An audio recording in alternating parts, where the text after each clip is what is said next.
Hello, welcome back to Tim's Inner Monologues number 23. Now, there are a few things I must clarify before we continue to Tim's Inner Monologues number 33. Number one, I apologize the fact that I haven't done any videos. It's been a month. I'm not gonna make excuses. I've just been lazy. Number two, we've had to go back to our camera. The reason for it, my phone is there, it's charging. I don't have any time for the rest of this week to be able to do videos.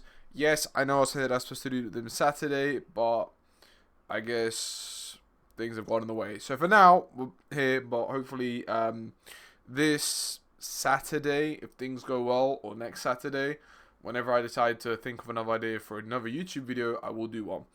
The problem is, it's just I need to try and think of ideas to be able to do a successful YouTube video on. Now, I do want to talk for 20 minutes. I've been told that maybe my videos are boring, that people sort of clock off after a couple minutes. Okay, again, it's not my concern if you clock off or not. My concern is that my views are out there. Will I maybe get into video editing to make them a bit more interesting? Maybe. I think maybe one day, if I have more time, I'm hopefully changing jobs soon, so obviously my time will be taken up by that. But, if I ever have free time and I ever decide to pick up a skill again, maybe I could go back into video editing. I used to do it when I was a little bit younger. Anyway, let's begin. So this is Tim's Inner Monologues number 33. Why do relationships fail? Now, I'm going to take this to be as brutally honest as possible.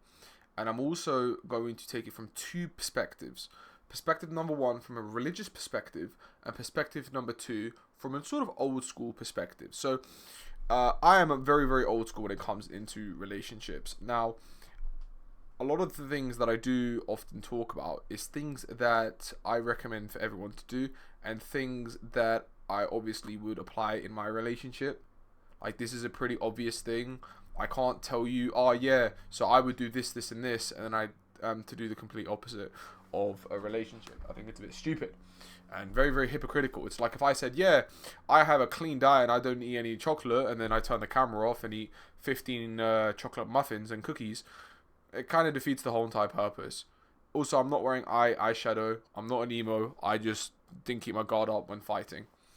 Anyway, let's begin. So, firstly, we're going to take it from a old school perspective, and then we're going to go into a religious one.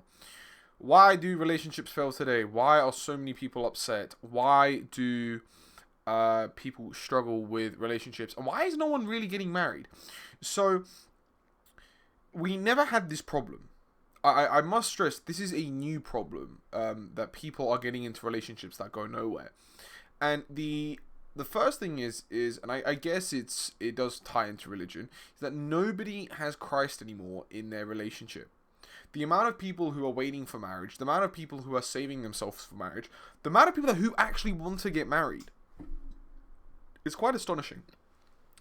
And the harsh reality is there is no goal in terms of a relationship. Okay, you meet a person, and then what? What is the goal of a relationship? The goal of a relationship is to get married, to have children, if God allows, and to live for the rest of your life together.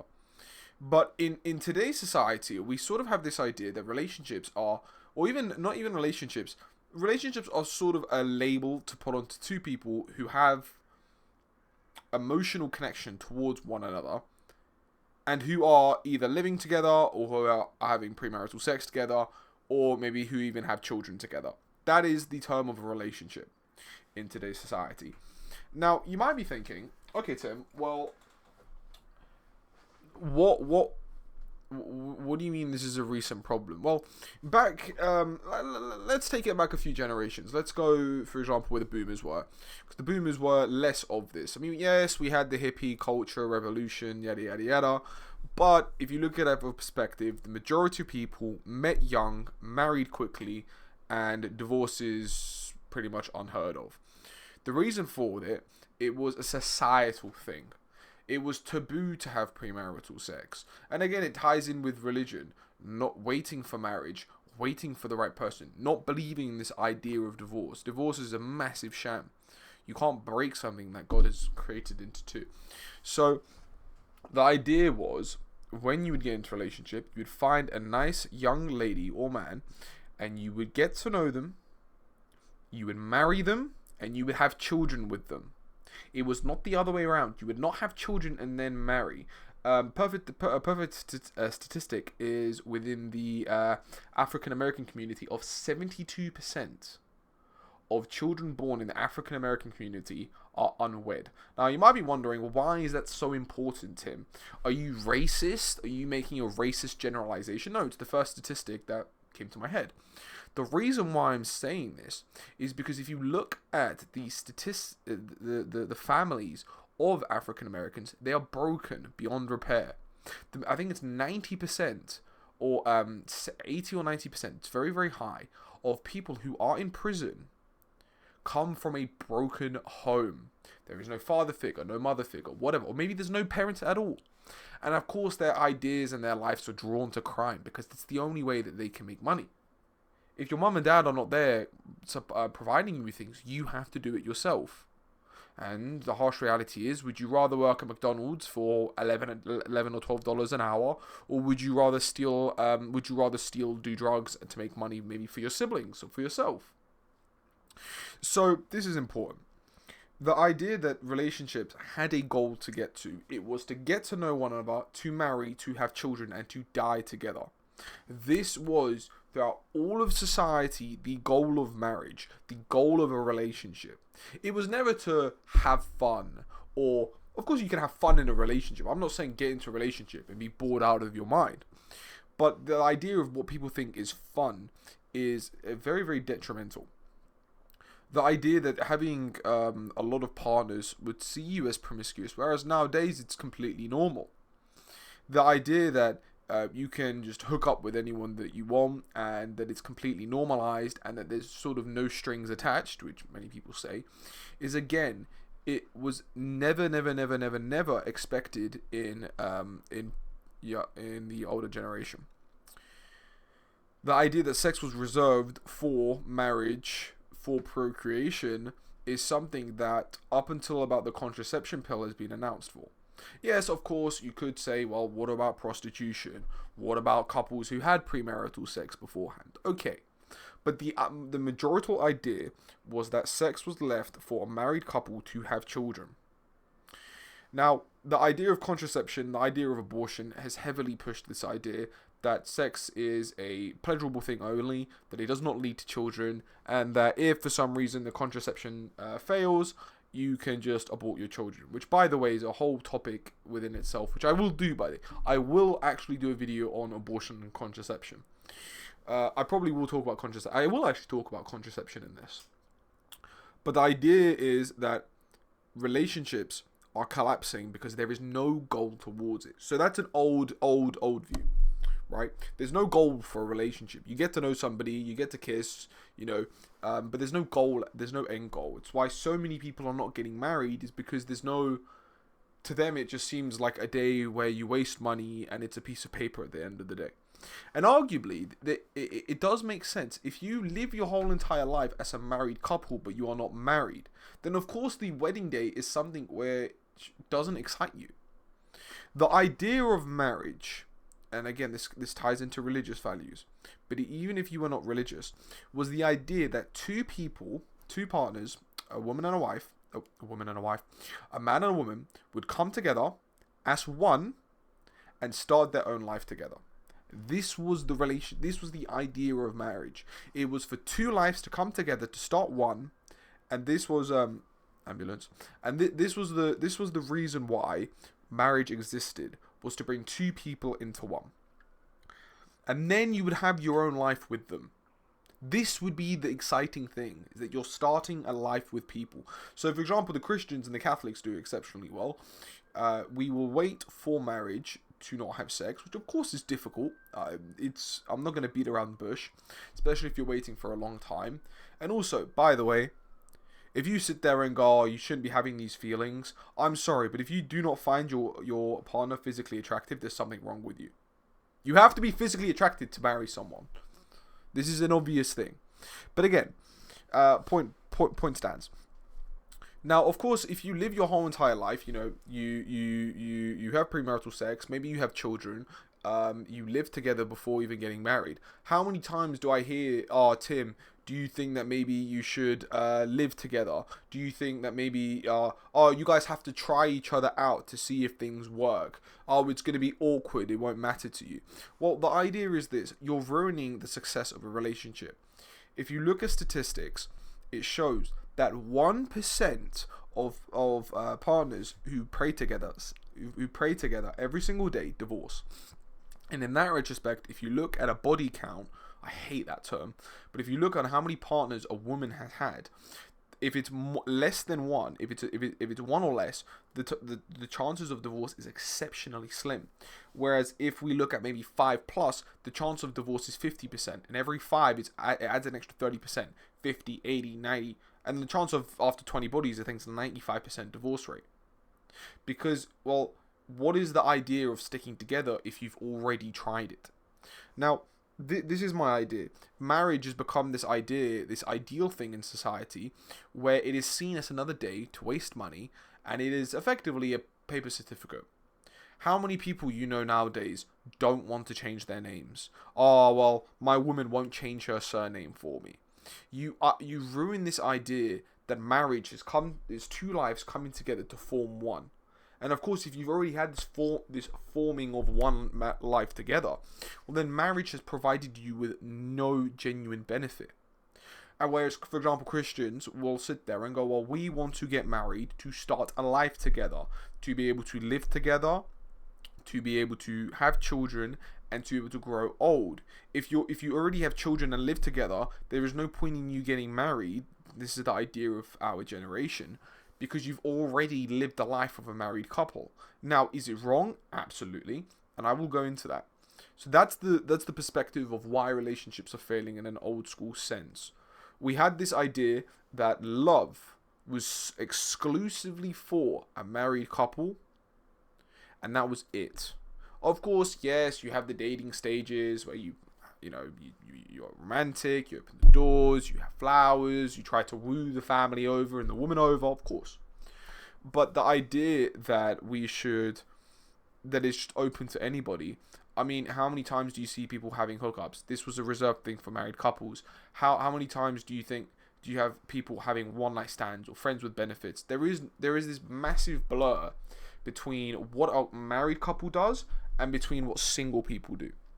And this is why we see so many people today who are in situationships, I hate the term, who are in broken relationships, who are in abusive relationships, and this is why the majority of people will stay alone for the rest of their lives. This is the reason why by 2030, 50% of women will be alone, at least in the Western world.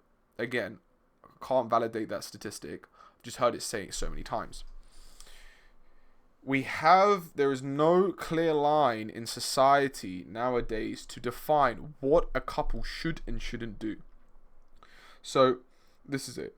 Again, I also argue the case of contraception, abortion. Why are so many women on medication? Is because they're on contraception. It's as simple as that. I'm sorry to break it to you, but if you were to read the contraception side effects, the side effects of the contraceptive pill, regardless of which one you take, is longer than your own body.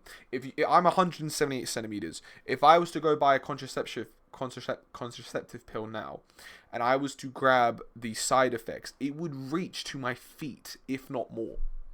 And women en masse who have been influenced by the media, who've been influenced by social media, by feminism, by the government, by their own friends, they sit there and they go, oh, well, I'm going to ignore this literal page that's bigger than me in side effects, and I'm going to do it anyway because I want to have premarital sex.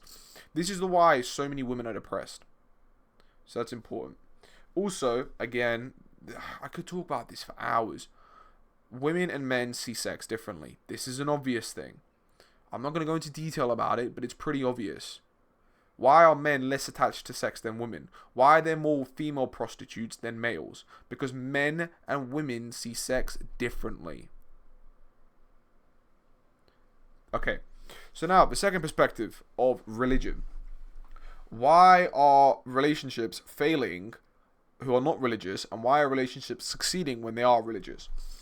So I'm going to take this from a Christian and Catholic actually perspective. The reason why I differentiate between the two is because Christian is more of a broad term, whereas the Catholic Church actually has teachings and sort of guidances on what to do and what not to do. And even if you're not Catholic, I strongly believe that you should follow these sort of standards for a relationship. The first and the biggest is no premarital sex. This is an obvious thing. This is not you coming together. This is not hanky-panky time. This isn't, oh, well, we might try. No. You are to wait for marriage, because this is what God has designed us for. Now, of course, the first thing I'm going to hear from people is, oh, well, you have to try each other out. Firstly, last time I checked, I don't take petrol. I am not a car. I am not a house. I am not something to be tried. If you guys cannot have a simple conversation about the topic of procreation with one another, of course it's going to be awkward if you've never tried. If you go to a golf club and you try, you're not going to start hitting holes in one every single time. It's going to take you time and a lot of practice. And when you're married, you have all the time in the world with your significant other. This is the whole point of being forever. So the idea that people need to be tried is stupid. Now, you might sit there and go, oh, well, what if you guys are completely different? Well, again, that resolves in communication. For example, one way that you know a relationship will never work is if one of you wants to, if both of you want to wait till marriage, one of you want children and the other one doesn't.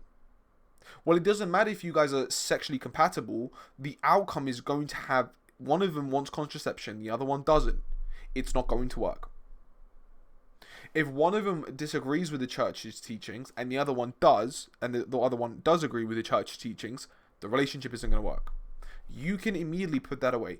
Of course, if you say, oh, I like this and you don't, or you like this and I don't, then of course it comes to a conversation to be had.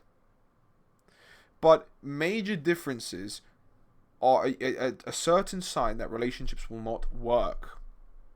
This is obvious. For example, if one of you want kids and the other one doesn't, why would you ever get into a relationship with that person? Why would you ever marry that person when you know that the outcome and it's going to be a constant state of argument? So that's very important. The second important thing is, and I guess we're told this often, is the idea of contraception. The Catholic Church teaches that contraception is not allowed in relationships. Now, I must stress, the act of procreation is a pleasurable thing. This is obvious. We're not like Orthodox Jews who sit behind a piece of paper. It is a pleasurable thing and it is a loving thing. But the idea of contraception not only says to God, I have a better judgment than you and I don't want kids, but it removes the idea of life. And also it damages the relationship. Why are so many marriages in tinfoil? Because they constantly have this idea that all they can do is come to procreate for pleasure. They get nothing out of it, because the idea of having sex is to have children. This is, again, out of a non-religious perspective. What did people do before contraception? They had loads of children. So that's important. Again, now, you might come and go, oh, well, Tim, we can't have sex, so can we do other things? No. You must be chaste and pure in your relationship.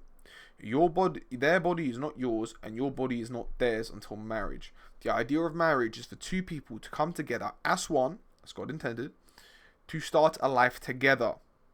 When you are dating, you may love one another, you may be exclusive to one another, but your body is not the other person's until you are at the altar and you say, I do. This is important. Again, the idea of a relationship, the term relationship is still new. Often back back in the olden times, there would be an idea of courting, proposal, marriage. Sometimes it happens same day. I mean, we have many cases in the Bible. The book of Tobit is a perfect example. We have many cases where maybe they might stay for 1 to 2 weeks, marry, and that's it. So again, maybe our generation has a much longer courting process. But the idea is to court, to understand if the person that you're speaking to is the one you marry, you have children. Now, in terms of religious terms, to further push this point, if there isn't a common goal to have children and to guide each other towards sainthood, you often end relationships because they become difficult. Now, relationships are difficult. Marriage is exceptionally difficult. There are going to be points where you have arguments and disagreements. But because people do not have God in their lives, people reject God. They look at them and they go, oh, well, there's no point in continuing this relationship. I'm going to end it because, I don't know, she's not giving me sex, or he's not listening to me, or there's a problem within the relationship. There is no battle. There is no fierce battle for the other person. I would like to further add, again, I might do a video on feminism, why feminism is total garbage. Probably will, eventually. But the idea that relationships nowadays have become about what can you give me rather than what can I give you. I state this many times in between love and relationships. The idea of marriage is basically a competition on who loves who more. And the idea of what can I give you rather than what can you give me is a very selfless thing to do. And it is what will lead relationships further. This adds to the idea of God in our lives. God, we live our lives for God. And we will do whatever it takes to give God to the best of our abilities. I really hope I'm not saying a heresy. In the same way, when a marriage gets difficult, we offer this. We know that the common goal is to sainthood, and we know that it is difficult. So there is this urge to be able to come back together and resolve the disagreement or dialogue. So many relationships are failing nowadays because there is no God. There is no God in their relationship. There is no God in their life. There is no goal for their relationship. I mean, how many people do you know? Oh, I'm with her because she, we have sex and it's pretty good, but that's it. We argue all the time. How many people do you know are living together? How many people do you know have children who are not married? There's a term called bastardization or bastard for children who are born of unmarried partners. This is important. So, of course, the idea of marriage doesn't entice people because there's nothing to look forward to. Why would you get married? It's a waste of money and it's a piece of paper at the end of the day. The reason why you would want to get married to your significant other is because you want a life. You want a new life with them. Your world no longer becomes me. I have my mouth to feed. I need to take care of my bills. No. You have your significant other that you have to take care of. And then if God allows, you then have children to take care of. It is no longer a selfish, but now becomes a selfless thing to take care of your significant other in the best way possible. Go ask every single man why they work 12 to 16 hours a day. They don't do it for themselves, trust me. No man finds enjoyable in sitting in the office for 12 hours a day, or working in a factory steel worker and being shouted at by his boss. But he does it because when he comes home, his wife is there, taking care of the kids run to him and are thankful for the sacrifices that he has. His desire is no longer selfish, but selfless for the future generation and his children. So, to reiterate in this point, and again, I might do part 2, 3, 4, 5, 6. I might do a whole video on contraception. The reason why relationships are failing is because we forget what's the reason behind relationships. What is the point of a relationship? And we don't have God in our lives. These are the two major points. Yes, of course, I could talk about contraception, abortion, feminism, the lie that women need to work, the lie that men can figure everything out, that women can figure everything else out on themselves. You give yourself up for the other person. A perfect example is this. Men can cook, believe it or not. Men are completely capable of cooking. In the same way, women are completely capable of working and making money. Now, I was watching a wife swap program. I wasn't watching it. It was a guy talking about it and talking about the like. This was 4 years ago, by the way. He did the video on, and he was talking about this, and it clearly shows, right. The guy is, I think, a bodybuilder or whatever, and he needs his woman cooks him 30 meals a week. Okay, it takes about 5 hours. It's excessive, yes, of course, but it's done out of love. And she does it because she loves him. In the same way, he needs the food to be able to provide money through bodybuilding, marketing, gym, yada yada yada yada, in order to help the family. Now, of course, could she go get a job? Yes. Would she now be able to provide for the family? Yes. But the idea that you take care of some things and I take care of other things is the idea of teamwork. This is a traditional life. This is what a traditional relationship looks like.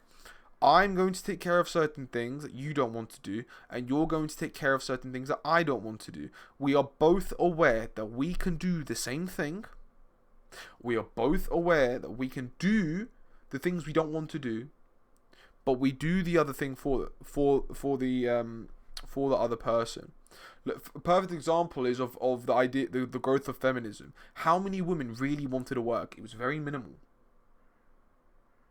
Many women were happy staying at home. If you speak to women now, if you did not have to work, would you? No, they would not work. They absolutely would not. Women are not created to be workers. I'm sorry. You can call me sexist, you can call me whatever, but the harsh truth is this: women are happier at home, and statistics show this. Why do you think half of women are on antidepressants and drugs?